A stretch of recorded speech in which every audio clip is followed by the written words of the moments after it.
In this system we see here, the gears will not turn quick enough to launch the plane. Now what is missing is speed.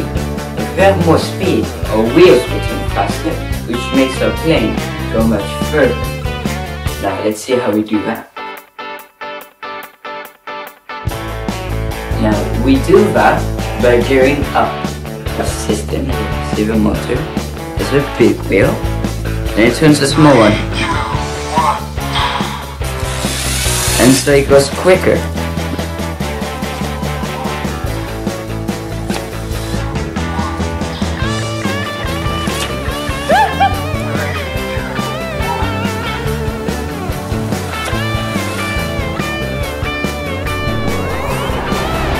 Oh, and most important, and not to forget, have fun.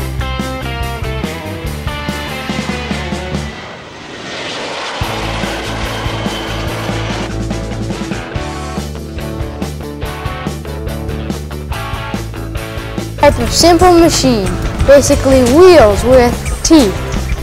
A gear train forms when teeth interlock, like here. One gear turns another gear. Each gear train has two parts. A driver gear, that's the one that you turn, and a follower gear, that's the gear that gets turned. In one kind of gear train, a large gear turns a smaller gear. This is called gearing up. A gear-up train is the sort of system you see in bicycles. When you turn the larger gear, the smaller gear turns very quickly. Right! In a gear-up train, the follower gear turns faster, so you get more speed. But like all simple machines, there is a trade-off. Less force is produced by the gears in exchange for the extra speed. In another kind of gear train, a small gear turns a larger gear. This is called gearing down.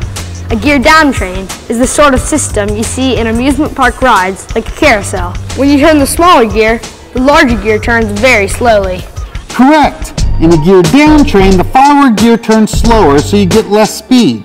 The trade-off in this case is more force is produced, even though it has less speed.